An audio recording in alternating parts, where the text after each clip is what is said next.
2 दिवसापूर्वी उपनगर जिल्हाधिकारी कार्यालयामध्ये राज्याचे महसूल मंत्री यांनी मुंबईचे आमदार, खासदार, लोकप्रतिनिधी यांची बैठक घेऊन सेल्फ डेव्हलपमेंट संदर्भात महसूल विभागाच्या जमिनीवर आणि इतर जमिनीवर येणाऱ्या अडचणी सोडवण्यासंदर्भात बैठक घेतली आणि महसूलच्या जागेवरचे अनेक महत्त्वाकांक्षी निर्णय माननीय महसूल मंत्र्यांनी तात्काळ त्या ठिकाणी घेतले। मुंबईच्या लोकप्रतिनिधींची बैठक असताना मी त्या ठिकाणी एक मागणी केली होती की रेंटलची घरे पुनर्विकसित झाल्यानंतर स्टॅम्प ड्युटी भरण्याकरता 400 स्क्वेअर फीटापर्यंत स्टॅम्प ड्युटी माफ करण्याचा निर्णय होता आणि आम्ही त्या ठिकाणी मागणी केली की आता जे पुनर्विकास होतोय त्यामध्ये 600 750 पर्यंत घरं सर्वसामान्य मध्यमवर्गीय माणसाला मिळत आहेत आणि त्याच्यामुळे 400च्या वर गेलेल्यांसाठी या स्टॅम्प ड्युटी माफीचा उपयोग होणार नाही। उदाहरणार्थ अभ्युदय नगरचा आता पुनर्विकास आहे, त्यांना 641 स्क्वेअर फीटचं घर देण्याचा निर्णय सरकारनं घेतलेला आहे आणि मग तेही लाभार्थी होणार आहे। असे अनेक पुनर्विकास होत आहेत, त्या ठिकाणी 750 पर्यंत जाणार आहे। त्याच्यामुळे 600 स्क्वेअर फीटापर्यंतचा निर्णय हा मध्यमवर्गीय रहिवाशांना अत्यंत दिलासा देणारा आहे आणि त्यामुळे मी राज्याचे मुख्यमंत्री देवेंद्र फडणवीस साहेब, दोन्ही उपमुख्यमंत्री आणि विशेषतः महसूल मंत्री सन्माननीय चंद्रशेखर बावनकुळे यांचं मुंबईकरांच्या वतीनं या ठिकाणी मनापासून आभार व्यक्त करतो, त्यांना धन्यवाद या ठिकाणी देतो आणि त्याच वेळेला बैठकीत ऑन दी स्पॉट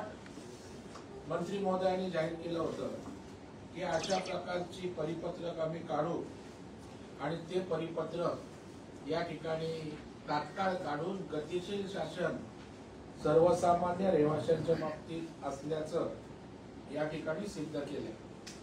दुसऱ्या स्वयं पुनर्विकासाच्या संदर्भात महसूलच्या जागेवर अनेक अडचणी पुनर्विकासात येतात, त्या संदर्भात मी ज्या काही मागण्या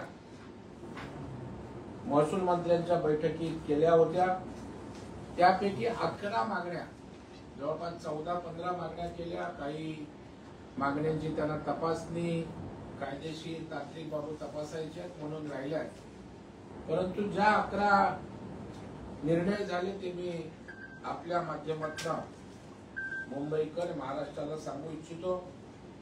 भोगवटादार वर्ग 2 मधून वर्ग 1 मध्ये करण्यासाठी 5% शुल्क आकारले जात आहे, पण त्यामध्ये पंतप्रधान आवास योजनेसाठीची घरे ही अट घालण्यात आली होती, ती अट रद्द करावी अशी मागणी केली आणि ती अट रद्द करण्याचा निर्णय झाला। दुसरा, स्वयं पुनर्विकास केल्या जाणाऱ्या सहकारी संस्थांना भोगवटादार 2 मधून वर्ग 1 मध्ये करण्यासाठी अर्ज करण्याची तारीख जी डिसेंबर 2025 आहे त्याला मुदतवाढ द्यावी ही मागणी केली आणि ही मुदतवाढ देण्याचा निर्णय सुद्धा महसूल मंत्र्यांनी घेतला। स्वयं पुनर्विकास केल्या जाणाऱ्या संस्थांमध्ये मिळकतीबाबत वाद आहेत आणि त्यामुळे पुनर्विकास रखडतो। महसूल मंत्र्यांनी आदेश दिले की मुंबई शहर आणि उपनगर जिल्हाधिकारी यांनी असे वाद मिटवण्यासाठी टाइम बाउंड कार्यक्रम निश्चित करावा अशा प्रकारचा निर्णय झाला। भोगवटादार वर्ग 1 करताना शर्तभंग नियमित करावा लागतो, भाडेपट्ट्याचे नूतनीकरण करावे लागते आणि यामध्ये खूप महिने जातात। महसूल मंत्री आणि दोन्ही जिल्हाधिकारी यांना आदेश दिले की स्वयं पुनर्विकास केला जात असेल तर अशा सोसायट्यांची प्रकरणे त्या ठिकाणी आधी निकाली काढा अशा प्रकारचा निर्णय दिला. 5 नंबर, वापरातील बदल, विना परवानगी हस्तांतरण किंवा विना परवानगी बांधकाम अशा शर्तभंग प्रकरणी जिल्हाधिकारी कार्यालयात नजराना भरावा लागतो. त्यासाठी दर शासनाने निश्चित केले आहेत, पण स्वयंपुनर्विकास करणाऱ्या सोसायट्यांना ते परवडत नाही. आता या दरात स्वयंपुनर्विकास करणाऱ्या संस्थांना शासनाने सरसकट 50% सवलत देण्याचा निर्णय त्या ठिकाणी घेतलाय. उदाहरण, परवानगी घेऊन फ्लॅटचे हस्तांतरण केले असेल तर रेडी रेकनरच्या 25% नजराना भरावा लागत होता, आता 12.5% भरावा लागेल. विना परवानगी हस्तांतरण झालं असेल तर 50% भरावा लागत होता, आता 25%च भरावा लागणार आहे. मोठा दिलासा सर्वसामान्यांना आहे. या बाबीसाठी 50%ची सवलत, वापरातील बदल, विना परवानगी हस्तांतरण, विना परवानगी बांधकाम, पुनर्विकास परवानगी, भाडे कराराचं नूतनीकरण, भाडेपट्टा करारातील अटीचे उल्लंघन, कृषी ते कृषी अकृषक जमिनीच्या पूर्वीच्याच वापरासाठी हस्तांतरण, अकृषक जमीन वापराच्या बदलास परवानगी, या सर्वांना सरसकट 50% सवलत देण्याचा निर्णय महसूल मंत्री आणि सरकारने घेतलेला आहे. 6 नंबर, शासकीय जमिनीवर इमारतींच्या स्वयंपुनर्विकासासाठी लँड प्रीमियम किंवा कन्व्हर्जन चार्जेस घेतले जातात. यामध्ये सुद्धा 50% सूट देण्यात येणार आहे. 7 नंबर, रेव्हेन्यू लँडवरील इमारतीचा स्वयंपुनर्विकास करायचा असेल तर जिल्हाधिकारी कार्यालयातील वेगवेगळ्या कार्यालयामध्ये फाईल फिरत राहते, खूप कालावधी लागतो. या संदर्भात आता एकाच ठिकाणी सर्व विभागाच्या परवानग्या मिळण्यासाठी एक खिडकी योजना सुरू करण्याचा निर्णय सुद्धा महसूल विभागानं या ठिकाणी घेतलाय. मुंबईतील टीपी स्कीम, टाउन प्लॅनिंग आहे.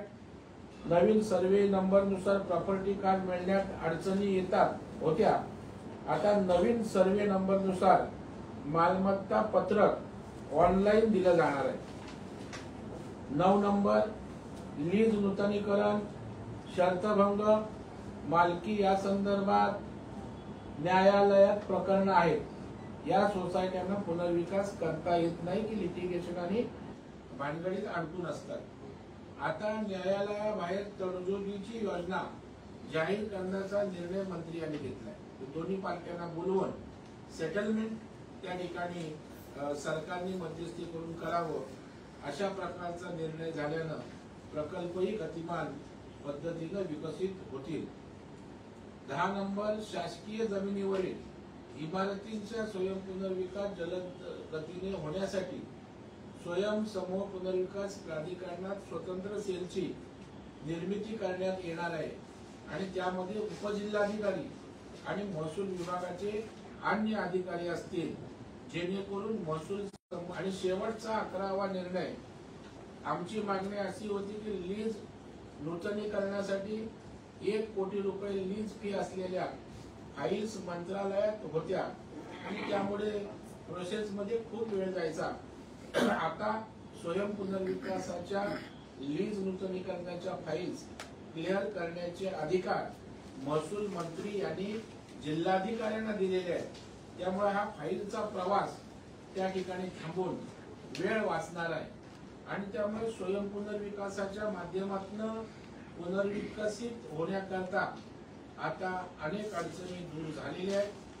स्वतः राज्याच्या मुख्यमंत्री यांनी शब्द दिलेला होता आणि त्याप्रमाणे महसूल मंत्र्यांनी बैठक घेऊन अनेक महत्वाकांक्षी निर्णय सर्वसामान्य रहिवाशांना दिलासा देणारे घेतले. त्याचबरोबर मुंबईकरांसाठी एक ऐतिहासिक आणि लाभदायक असा निर्णय, 400 स्क्वेअर फीटापर्यंतची स्टॅम्प ड्युटी माफ होती, ती आता क्लस्टर करता 600 स्क्वेअर फीटापर्यंत केलेली आहे. यामध्ये मी आत्ताच महसूल मंत्र्यांशी बोललो की हे क्लस्टर साठी आहे, पण इंडिव्हिज्युअल जर एक इमारती त्या ठिकाणी उभ्या राहिल्या तर त्यांनाही 600 स्क्वेअर फीटापर्यंत स्टॅम्प ड्युटी माफ असावी.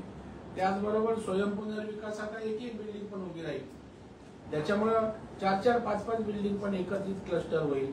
तर या छोट्या घटकांना सुद्धा क्लस्टर मोठ्या 20 एकराच्या वर असेल, परंतु छोट्या छोट्या रेंटलच्या जी पुनर्विकसित घरं होतील त्यांचंही 600 स्क्वेअर फीटापर्यंत स्टॅम्प ड्युटी माफ करावी अशी आत्ताच दूरध्वनीवरून मी मंत्री महोदयांना अपडेट केलं.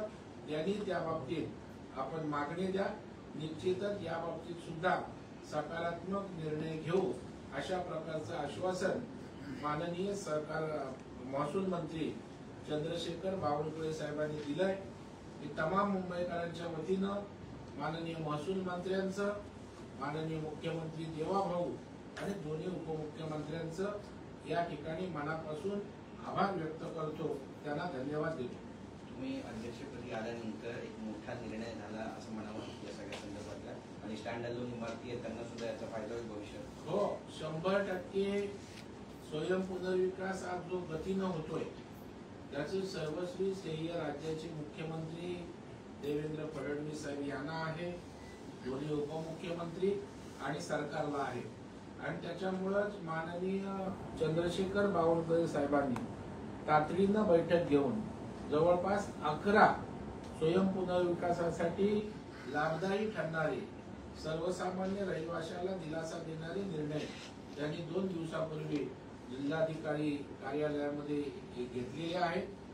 आणि जो मी एक सिंगल इमारती आहे, त्याचबरोबर सेल्फ डेव्हलपमेंटच्या इमारती आहेत, त्यांना सुद्धा 600 स्क्वेअर फीटापर्यंतचा हा निर्णय लागू व्हावा अशा प्रकारची मागणी त्या ठिकाणी केलेली आहे. तिलाही सकारात्मक प्रतिसाद दिला.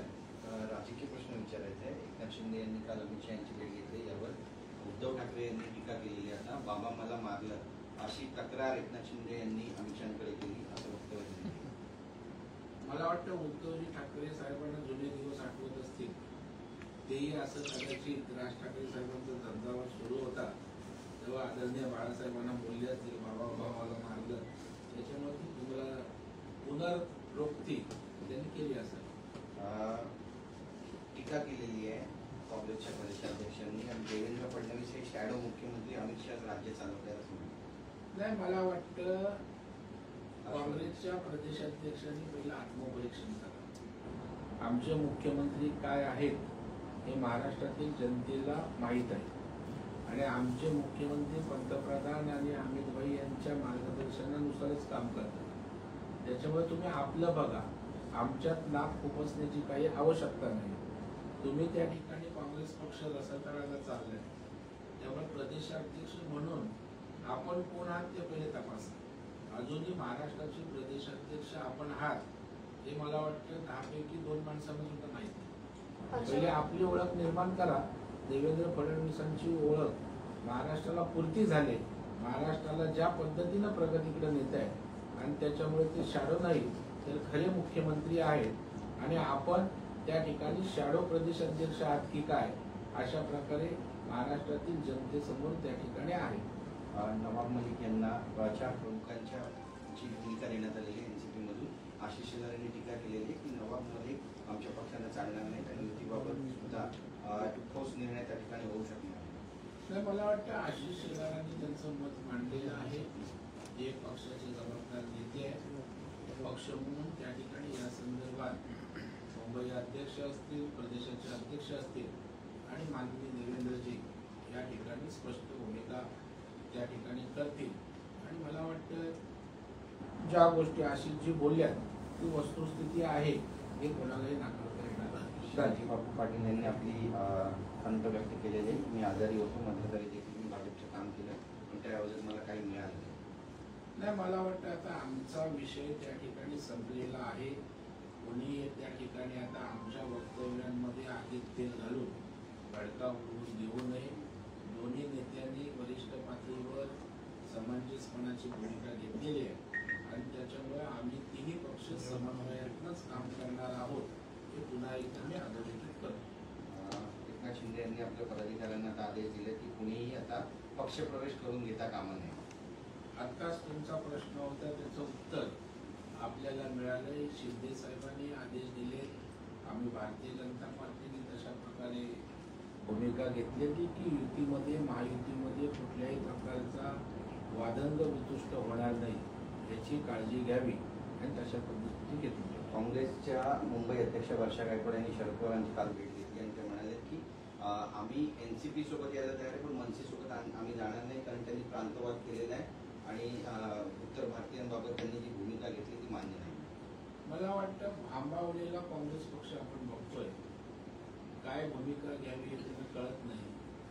अनेक ठिकाणी पवार साहेबांच्या पक्षाच्या विरोधात सुद्धा काँग्रेसने उमेदवार उभे केलेले आहेत आणि त्याच्यामुळं मुंबईत आता त्या ठिकाणी उद्धवजी ठाकरे लावून गेले, राज ठाकरे साहेब एकत्र येत नाहीत किंवा घेत नाहीत आणि त्याच्यामुळे एकटं काँग्रेस एका बाजूला पडलंय आणि त्याच्यामुळे आधार कोणाचा तरी असावा म्हणून पवार साहेबांकडे याचना करायला ती गेली जाऊ असू शकते. हर्षवर्धन सरकार म्हटलं की चिखलदराची जमीन देवेंद्र फडणवीस यांना गाठायची आणि त्यामुळेच लोकशाही ही जनबेलशाही आहे असं देखील मला वाटतं हर्षवर्धन सपकाळ हे अजून बालिशपणाची वक्तव्य करतात. सर्वप्रथम देवेंद्रजींवर आरोप करताना अजून तुम्ही प्रदेशाध्यक्ष म्हणून तुम्ही उंचीच गाठली नाही हे महाराष्ट्र पाहतोय. त्याच्यामुळे मला वाटतं पहिली तुमची क्रेडिबिलिटी निर्माण करा. आज तुमची विश्वासार्हताच महाराष्ट्रातील जनतेसमोर आलेली नाही. तुम्ही लीडर म्हणूनच महाराष्ट्रात इस्टॅब्लिश झालेला नाही आणि त्याच्यामुळे तुमच्या म्हणण्याला वक्तव्याला कोणच गांभीर्यानं घेत नाही आणि देवेंद्र फडणवीस यांची राजकीय कारकीर्द पाहता त्यांनी अशी लाटालाटी भ्रष्टाचार किंवा स्वतःच्या अंगावर एक सिंगल डाग त्या ठिकाणी लावून घेतला नाही आणि तुमचे अनेक नेते बरबटलेले. त्याच्यामुळे त्या ठिकाणी देवेंद्रजींचे बोट दाखवताना त्या ठिकाणी आपल्या पक्षात जरा झाकून बघावं. देवेंद्रजी एक निष्कलंक चारित्र्यवान अशा प्रकारचं महाराष्ट्राचं नेतृत्व आहे. त्याच्यामुळे अशा त्या ठिकाणी भोंकण्याकडे आम्ही गांभीर्यानं पाहत नाही.